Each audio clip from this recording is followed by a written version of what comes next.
Hi everyone, this is Britt Simon. So I thought I'd go live and just chat and take any questions that you may have um, with regard to DV lottery. Couple of things to talk about just up front, and so perhaps hold your questions for the time being because let me just answer these questions first. Let me just hold your questions. Yeah, there you go. So let me just answer a couple of things that I always like to just get out the way first. DV 2020 and DV 2021, still no news on the lawsuit, of course. We're waiting. Hopefully, we'll have some news in January. It's not certain by any means that we get news in January, but there is nothing to say right now, and I don't expect there will be any further developments until at least into January. The other topics that I wanted to talk about is a couple of bits of info. So the visa bulletin was released, and we got good progression in Africa versus no progression, absolutely no progression in Europe. And some people have asked me to explain that and to explain why that might be. So I wanted to take a stab at that. There was also good progression in some of the other regions, but I just want to contrast Africa and EU just to make the point, right? So Africa went from 20,000 to 35,000, almost a doubling of its numbers, whilst EU was stuck at 15,000. Now, we know that the highest case number for Africa is much higher than the highest case number for EU, right? So relatively speaking, 35,000 is some percentage through the range of Africa, and may not be, frankly, as much of a jump as it might, as you might think, because 15,000 is some percentage through its range as well, and 15,000 is probably close to similar in terms of percentage through the range as Africa at 35,000. So EU was, first of all, EU was a little bit ahead of the game, whilst Africa was probably a little bit behind. And so to some extent, there's an equalization of that. There's a sort of a more normalization of those numbers. But nevertheless, when a region stays absolutely without change, it does cause us to question, how does that happen? Does that mean they're not going to do any more interviews for EU in this month? No, that's not what it means. So let's just sort of to explain or illustrate this. Let me just throw out some sort of fictitious numbers. I don't really know these numbers precisely. We don't have the data yet.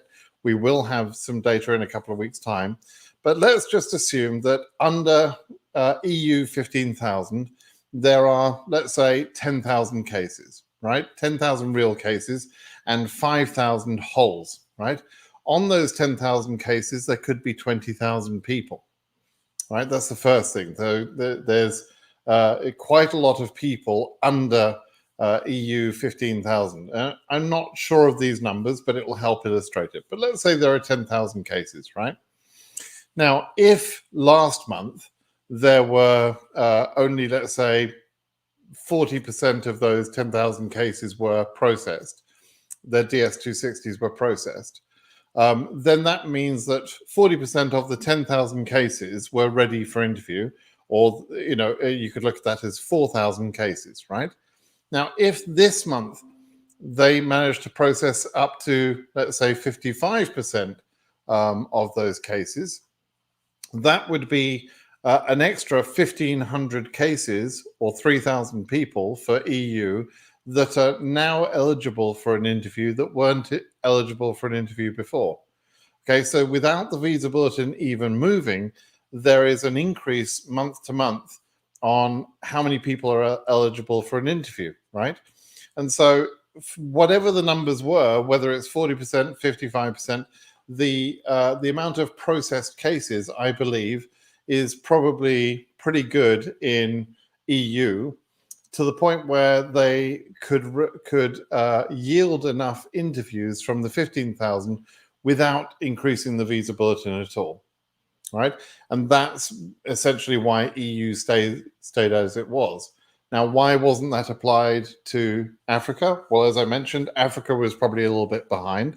But also, if you consider the countries in Africa, there's going to be a lot more of those countries which are more slow to process their DS260s, where the background checking of those of selectees in those African countries is harder because their systems are less well connected to modern day systems that the USA would be able to search.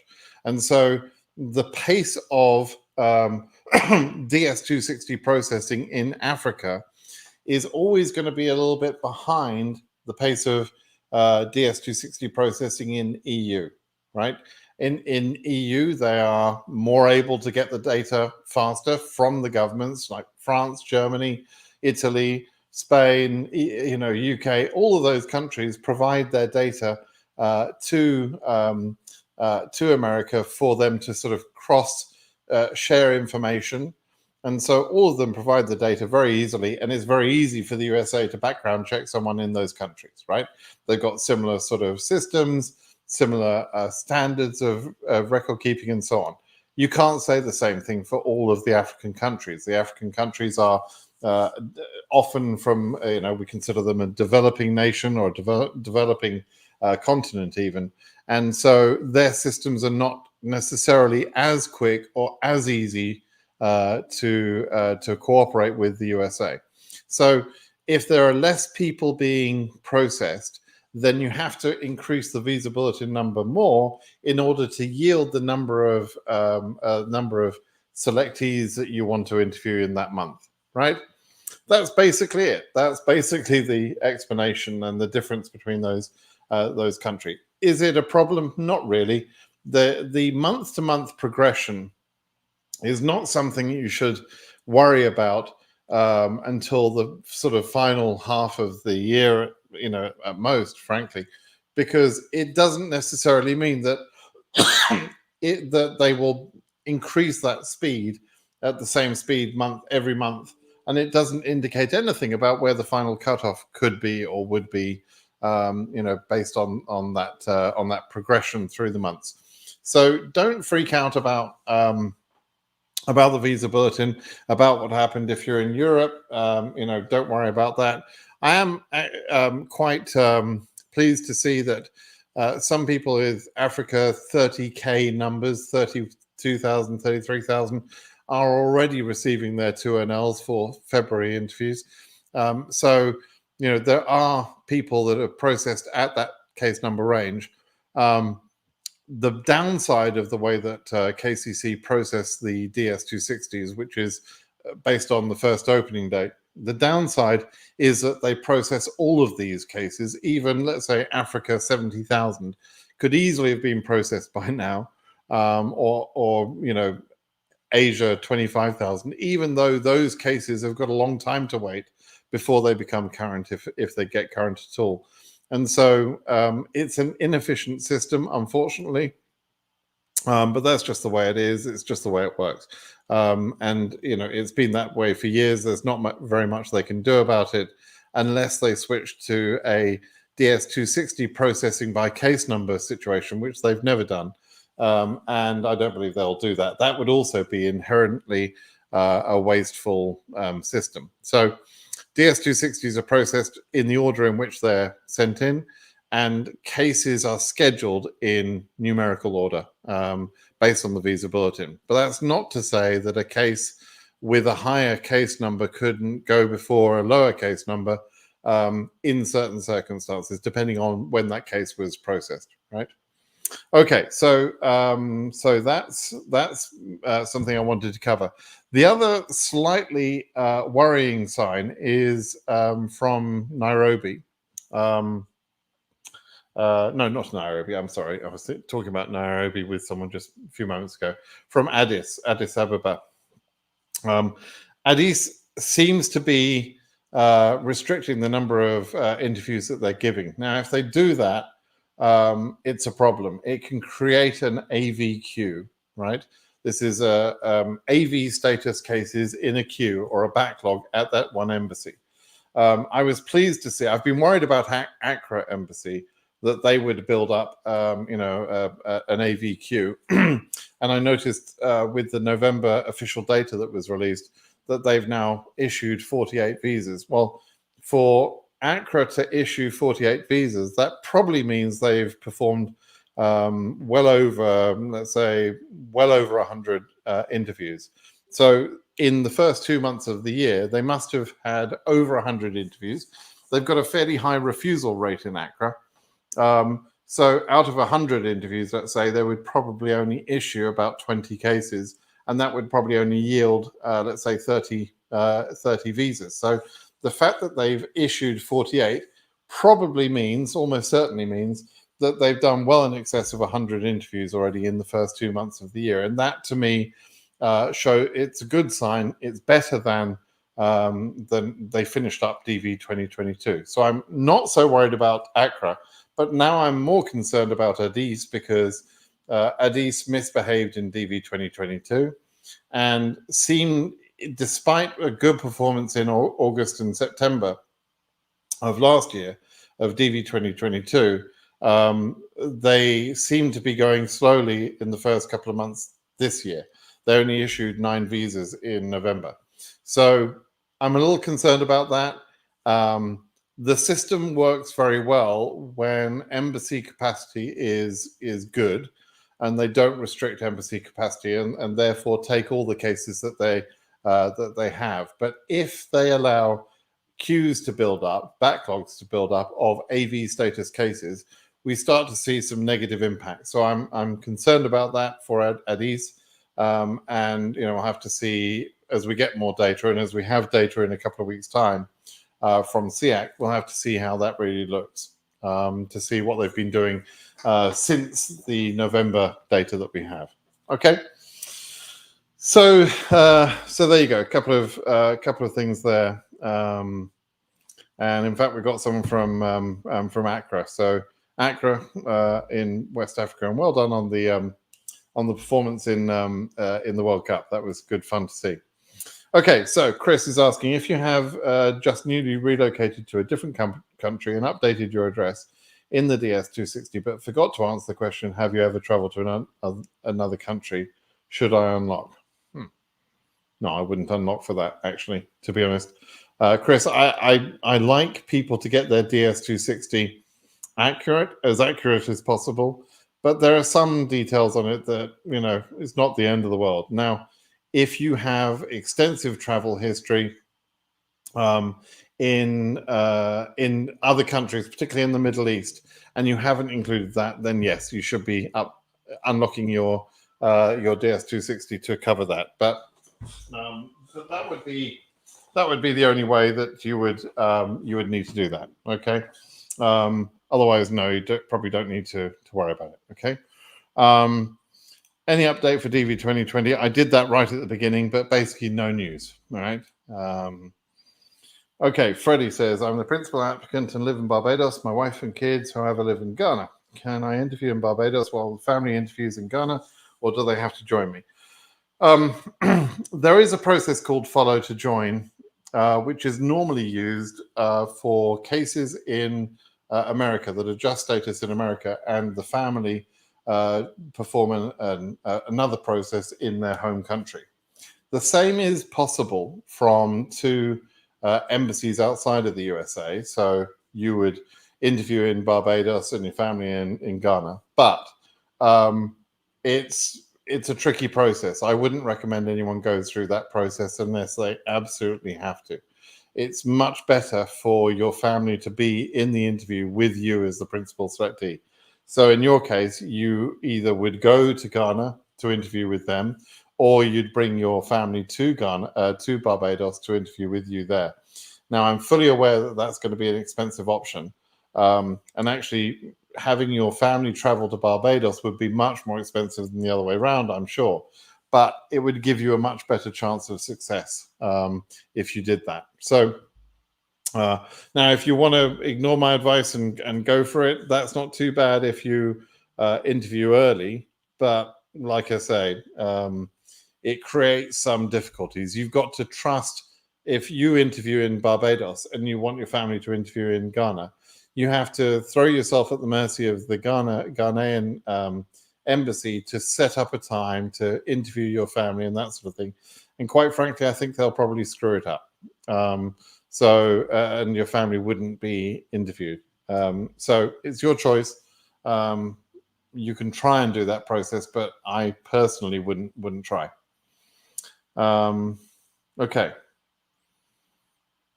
Questions like this that says, is there any chance for this case number? I try and get the message. I don't do predictions.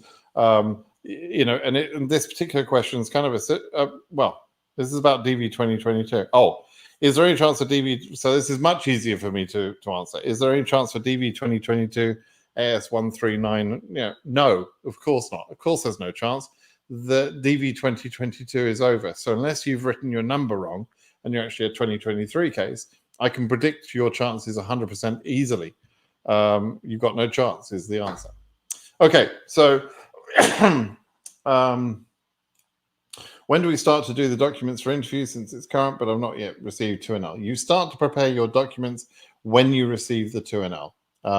If you feel that there's a police certificate or something that might take longer, then you can obtain that before you receive the 2NL. It's really your choice. But mostly people start to gather their documents when they receive the 2NL, because you have about 6 or 7 weeks notice before your interview, between your 2NL and your interview. So you should have time. But like I say, probably the hardest document to get from a time perspective, because you're relying on other agencies, is the police certificates for each of the countries where you need it. And so you may want to apply for that earlier. Okay. With the way that Accra Embassy is running, do you think those with 20K will get an interview before the end of the fiscal year? Yeah, absolutely. I mean, assuming those people submitted their DS260, yeah, they'll be fine. Mohammed, don't keep repeating the same question, please. There's no need to do that. Now that visa bulletin is 35,000, does it mean that my case with the 31,000? Does it mean the interview will be in January or February? Right. The visa bulletin moved to 35,000 for this last visa bulletin just released. That's about February interviews. However, that does not guarantee that you'll get an interview in February. That means you're eligible for an interview in February, but you need a couple of other things. You need your DS260 to have been processed, and it should have been processed at least 2 to 3 weeks ago, or before 2 to 3 weeks ago. You also need your embassy to have the capacity, sufficient capacity, in order to schedule your case. Now, if your case is processed, your embassy has capacity, then you may get a February interview. If not, it'll be a March interview. Okay, no big deal. The green cards are the same when they're issued in March as the ones issued in February. So no need for you to freak out about it or be worried. It's fine. Okay, just relax. Kofi, at Accra MC, I have my interview in February. Can you explain how to schedule a medical exam? What you will next for that? Thank you. Okay, so you have to read the instructions first of all, and in the instructions it refers you to check the embassy specific instructions, and in those embassy specific instructions it gives you instructions on where you can schedule your medical. You're responsible for doing that, and you need to follow that process through. I advise you to read the instructions carefully. Really, at this point, it's unforgivable that you haven't done that. You should have done that already. And now you've got to focus on reading those instructions. It tells you what documents you'll need, what you have to do about arranging your medical interview and that sort of thing. So you need to get off your butt and go do that. Okay. I don't know specifics about Accra Embassy, but each embassy nominate 1 or 2 physicians within their country who will perform these medical examinations, right? And so you need to check on that.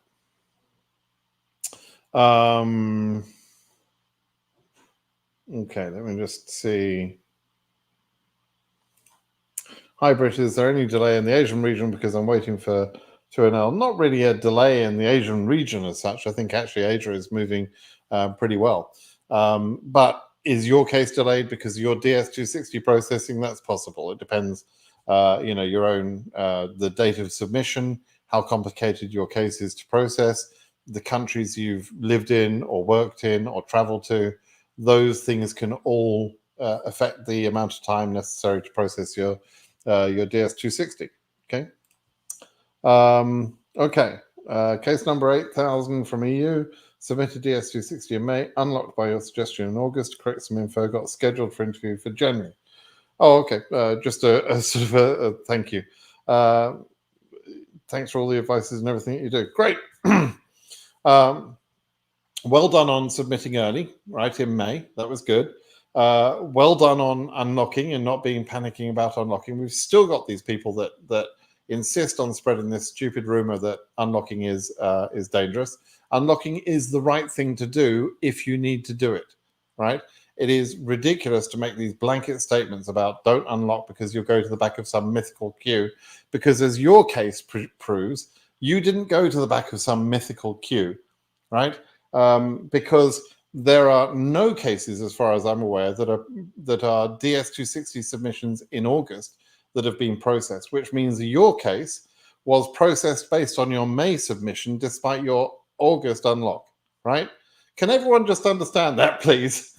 That is the end of the argument that Curtis and Nicolette Glazer have made. That's the end of the argument right there. This one example is a perfect example of proof.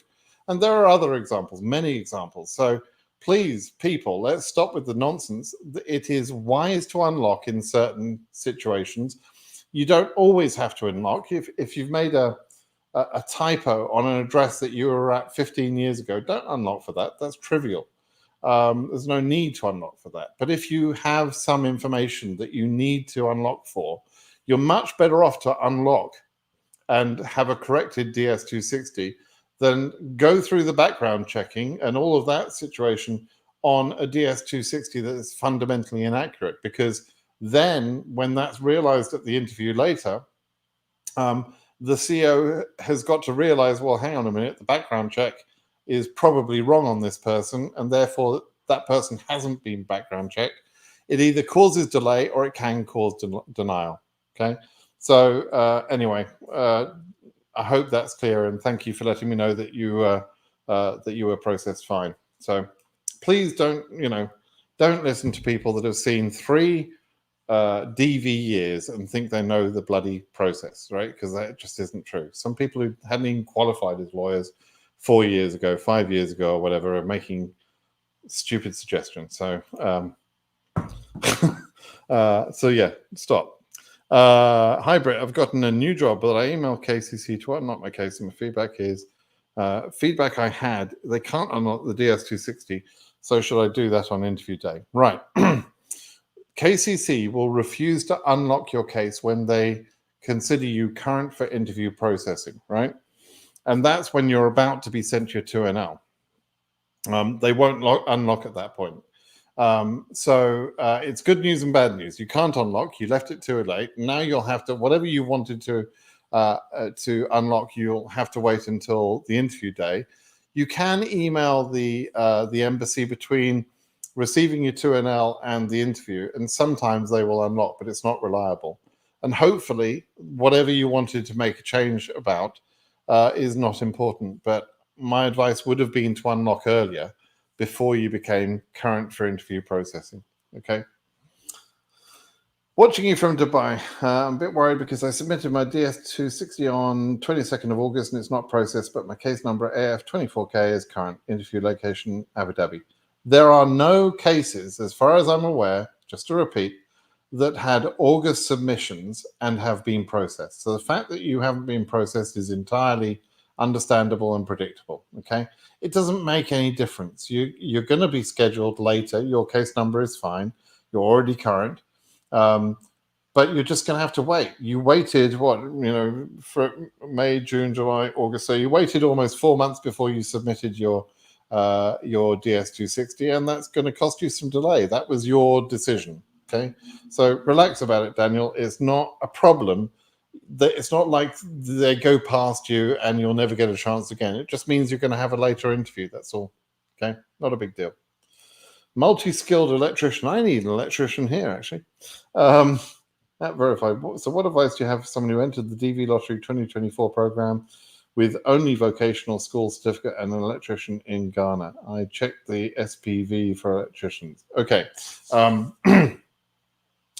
Basically, first advice is wait and see if you're selected. If you're selected, it's worth discussing this. If you're not selected, which is more likely than not that you won't be selected because it's a lottery, then you don't have to worry about it. But if you are selected and you didn't achieve the educational requirement, then you'll have to consider whether your training and work experience is sufficiently high enough to actually pass the process. I have a full explanation of that on my blog, but it's really only worth worrying about that if you're selected. Your chances of selection about 1 in 100 years.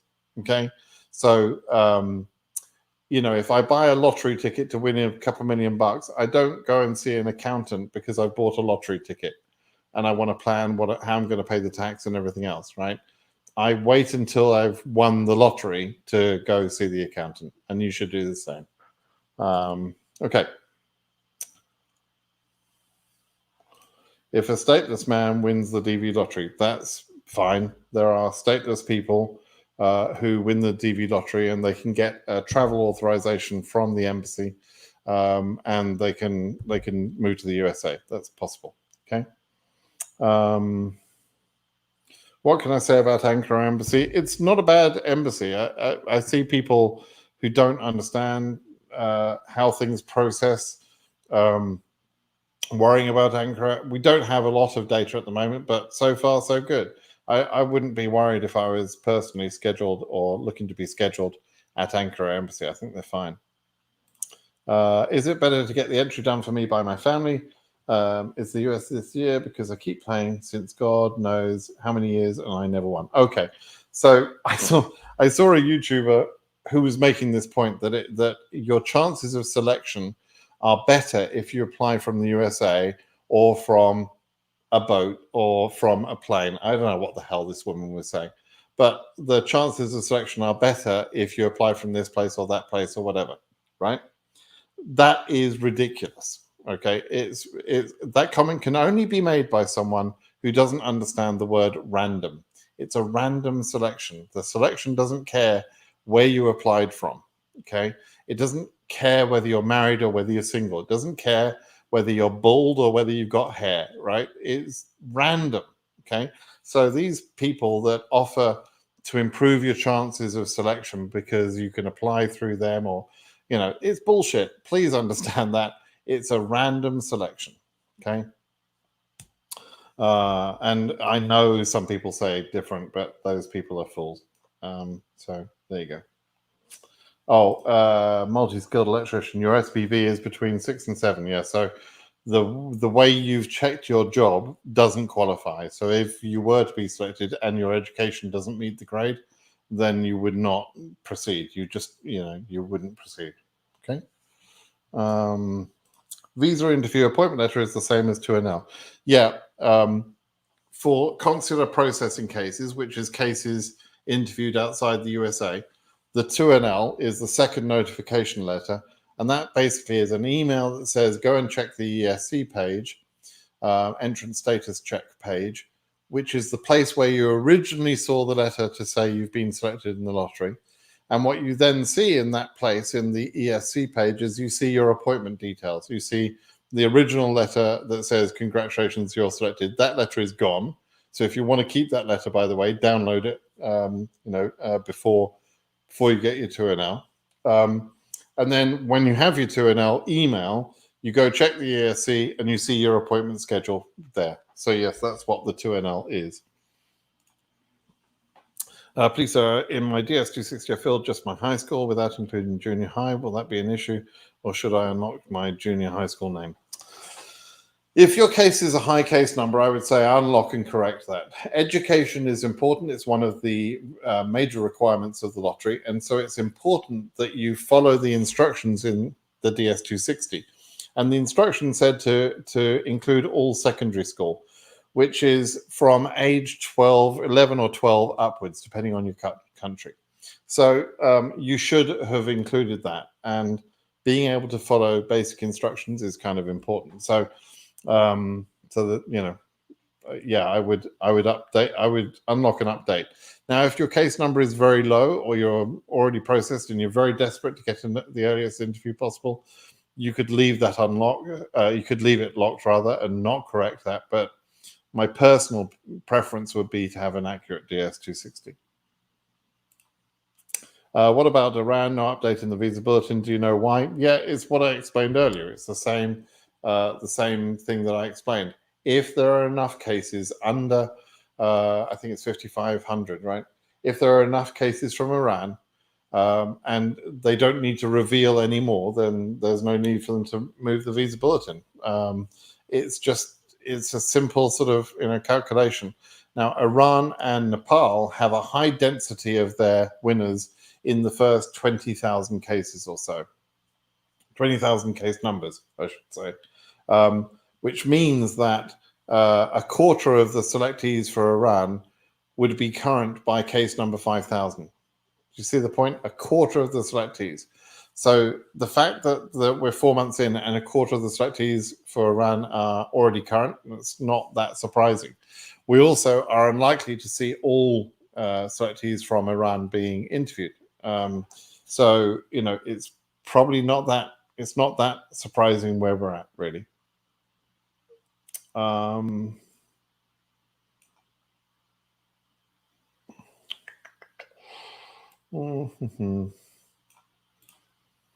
Hi, Britt. I received the interview appointment now for the sign up AS US visa website. There is a DS260 number part. I don't know if it's the confirmation number we received after filing. The US visa websites are slightly different country to country. Some of the websites cover a few countries, but I'm not really certain what this particular website is asking you for. They may be asking for the DS260 confirmation number, which is shown on the last page as you submit the DS260. It's shown there. They may also be asking for your case number, which is your case number through the DV lottery, right? So just use your judgment about which one to use. Okay. Can a winner living in the UK, London, be scheduled at Belfast as I have a win within AF region, but living what? Can a winner living in the UK, London, be scheduled? Why would you not be scheduled in London Embassy? I don't understand. Maybe you think that there's a problem with being interviewed in London because the UK, England, is not eligible to run through the lottery. The London US Embassy does a lot of interviews for DV lottery every year because there are a lot of people, such as yourself, from other countries where your eligibility was okay to enter the lottery and win, but you just happen to be living in London. So you'll be scheduled in London, okay, based on your residence address. You don't have to go to Belfast, all right? So, yeah. They said that the VB will be current in March or April. This means that the next visa bulletin will be current. It's the VB for March interview, or would it be for the month of March? You say they. Who they? They isn't me. I didn't say the VB will be current in March or April, and I don't think it will be. Frankly, I hope it won't be. There are too many people selected in DV 2023. If they make all regions current, as they have done in DV 2020, 21, and 22, it causes problems. Okay, the problems it causes is that the highest case numbers, which were not supposed to have a chance, can go before the lower case numbers, which were supposed to have a chance. So it leads to an unfairness. You should know that if your case number is Africa 98,000, that you don't have very much chance, right? I'm making a silly point about the number, but you understand my point. It would not be fair for someone with Africa 98,000 to go before someone at Africa 10,000, right? We can all understand that, right? So, but if they make everyone current, that's literally what can happen. It's a problem and it creates chaos. And if you want to know what chaos it creates, look at the last couple of years where I've shook my head in disgust at what the government have done by making the regions current. It wasn't the right thing to do. In many ways, it was possibly the right thing to do in some ways, but it leads to chaos and unfairness, and certainly this year they shouldn't be doing it. But go ahead and believe that they're going to make it in current in March or April if you want, but that's not my belief, and it's not my hope either.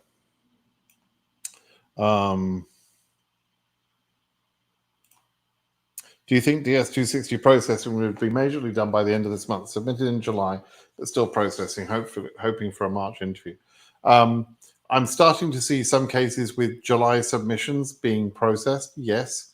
But I think that will continue for a while. The reality is we've got 118,000 selectees. So whilst in a good year, we would normally see all DS-260s processed by December or maybe early January, it's more likely to be late January or possibly even February before all of the backlog is removed. And that also doesn't really take into account that probably these days people are rushing to submit their DS-260 more than they have in previous years. So it could be a little while that we're dealing with backlog, but a July submission, I should imagine, will probably be processed. Some simple cases have been processed already, but maybe over the next 3 or 4 weeks you'll get processed. If you get processed by the end of December, then you have a chance to be scheduled in March.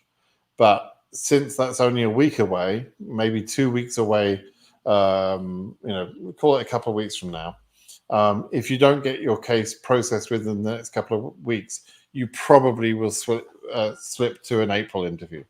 Okay, that's probably how that will work, Elvis. All right. I don't have a question, but here to show gratitude for what you have done in DV21 and 22.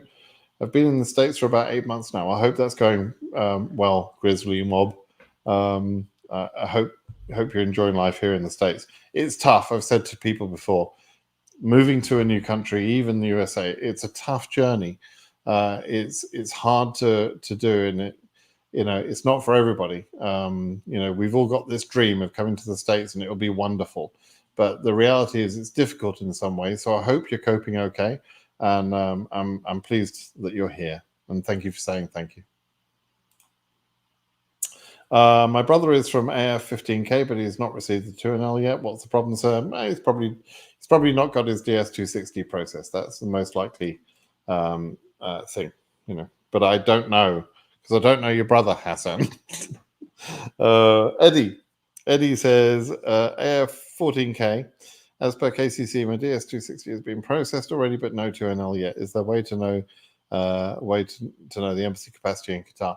We don't know yet because we don't have the data. We're going to have the SEAC data in January, on January 1st, actually.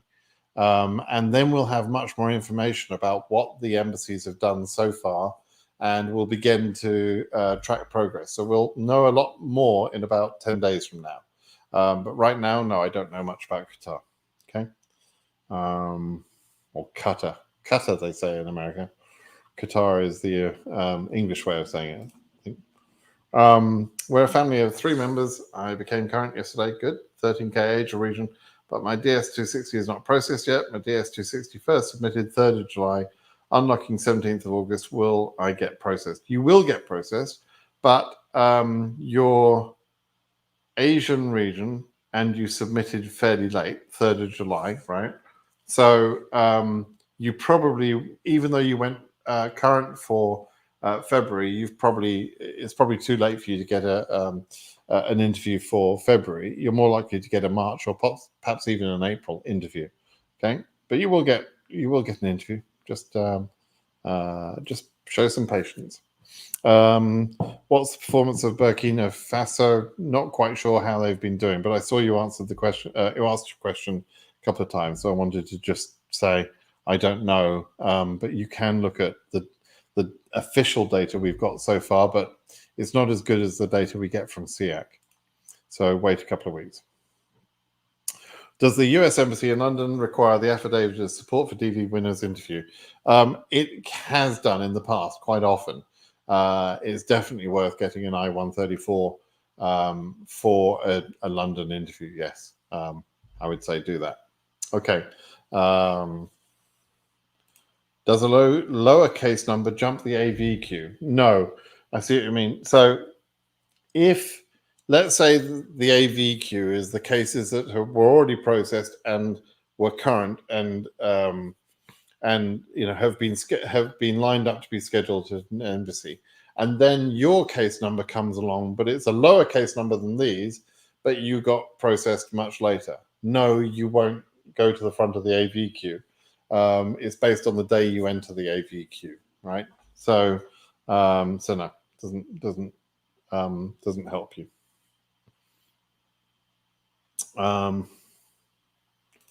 Unlocked 15th of November, but only me, not my family and wife, is main winner. Won't have any impact. No, unlocking won't affect you at all. We received 2NL for Montreal interview in February. Good, glad to hear that. Current address is Canada, but we will be in Bosnia for the next couple of months. Can we change the interview location to Sarajevo? You can. The process is you contact the Sarajevo embassy, ask them if they'll accept your case. If they say yes, then you talk to Montreal, and you arrange for a transfer between the embassies.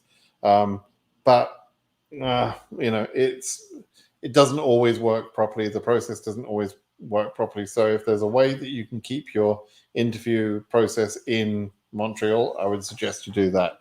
But I get it. You're traveling back and forth. It might be difficult. So the other thing you could do is ask Montreal to delay you to March, for example, and just rearrange your interview. Although that's not perfect either. Okay, a couple more questions. And then we'll call it a day. Yeah, I talked about Ethiopia embassy already. I'm watching them. We'll have to see what they do. But do I think tweeting will push the embassy to schedule more cases? No, I don't think so. I mean, people believe in these Twitter wars and tweeting wars and Twitter campaigns and everything else. I don't think the government employees at any embassy do very much about that, but you're feel free to do it if you want it. Okay. Let's see. KCC have processed my DS, so I'm based at Dakar. When would I receive my 2NL? I don't know. Don't know exactly. You have to wait and see. I can't predict everything. In fact, I don't predict in general, because predictions, they can be wrong. Will a denial or not getting an interview before the end of the DV cause denial of future non-immigrant visas because of the DS-260? It can be a factor, Adela. When you go for a non-immigrant visa, they ask you if you've ever applied for an immigrant visa. And if you have, which is a DS-260, then you have shown immigrant intent. You've shown that you want to emigrate into the USA, right? And so that's a factor that can be used by the consular officer in considering your non-immigrant visa application. It doesn't mean you can't be approved, but it just makes it a little bit harder to be approved, which is why, by the way, I tell some people to be very careful about whether they submit their DS-260 or not if they've got a very high case number, because sometimes you can submit a DS-260, you never become current, and then you've made your future non-immigrant visa applications a little bit more difficult. Okay. Would everyone receive 2NL? No, not everyone will receive a 2NL. Not all the winners. No.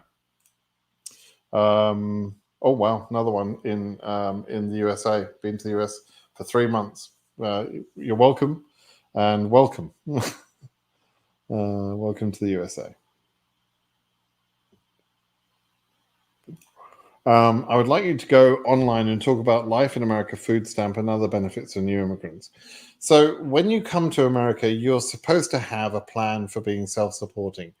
there is a consideration in all immigrant cases, DV lottery included, about whether the consular officer believes you will become a public charge or not, right?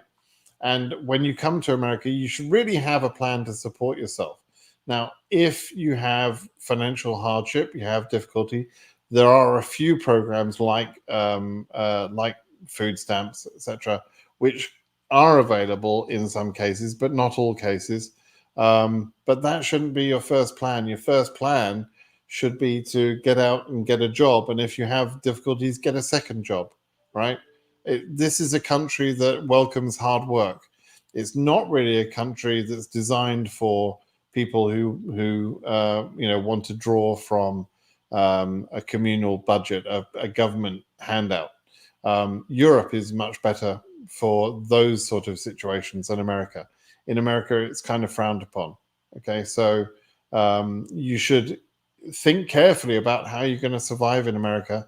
And if it's just a temporary period of time, well, go and get yourself an extra job. Go and work, at nighttime or whatever it might be to get yourself through those early months. There are plenty of jobs here, right? It's not that you can't find a job, I'm sure. It's just that the jobs that you find may not be well enough paid, but it's much better to go and get work and pay your own bills if you can. Okay, do that. You'll feel better about it, and other people will look on you, more kindly, because you've put some effort in there yourself. Okay. Yes, Joel, some 2NLs have been sent for February already. Please, can I choose not to mention my new job at all since I submitted the DS260 before getting it and can't unlock because I'm current? I don't suggest people unlock to update their job when they change a job and that sort of thing. The DS260 was accurate on the day that you submitted it, so you didn't make a mistake. And you're not required to update it unless the event that has happened is very significant. Things like getting divorced, getting married, having a kid. Those are life events that you should be updating your DS260 for, because they're material changes, they're important changes. But changing from one job at one company to another job at another company is not something you're required to update. Okay. Okay.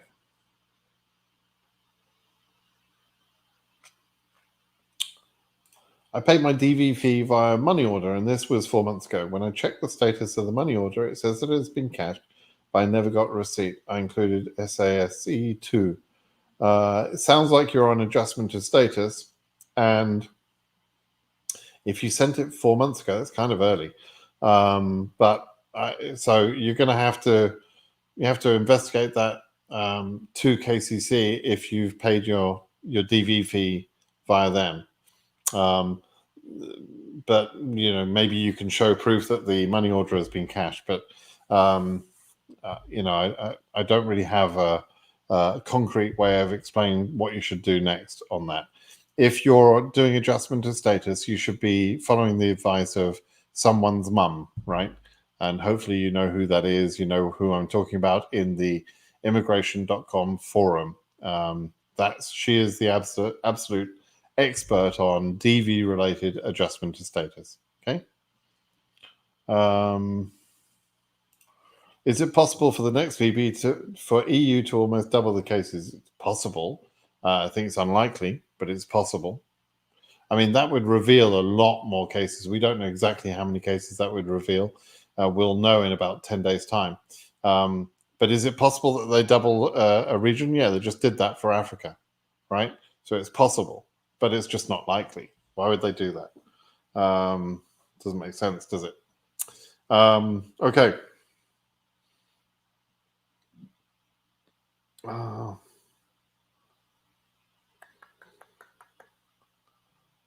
Okay, I'm just trying to scroll down and see if I've got one more question here. My case number is AF9K. Submitted my DS60 form in October. Embassy Abu Dhabi When can I receive them 2 It'll be some time because you submitted your DS260 very late. October was very late in the process. So, you'll have to wait for some months. Okay, one more question here, and then we'll call it a day. I submitted my DS260 in May. I unlocked it on August and resubmitted it immediately. Will it cause a delay? Will it cause a delay when your case number is Africa 50K? Of course not. No, you're going to be waiting for your case number to be current. It won't cause you any delay, and you're probably already processed. You can email KCC and ask them if they've processed your case. It's likely that you will be, and if not, you'll be processed over the next few weeks, and therefore before you're even current. So there's no need for you to be worried about whether it's going to cause you a delay or not. It won't. All right. Okay, everybody. I'm going to run and go pick up my daughter, but I appreciate you all jumping online with me today. I hope some of those questions were interesting. If you want to know about DV 2020 or 2021 lawsuit, go right to the beginning. And if you want to know how why the visa bulletin worked the way it did and why EU is only at 15,000, why it didn't move, wind back to the early part of this video as well. I discussed that at that point. I also discussed my concern about Addis being tight on capacity. So anyway, go have a look at those comments earlier in the video. All right, everybody. Thanks then. Bye-bye now.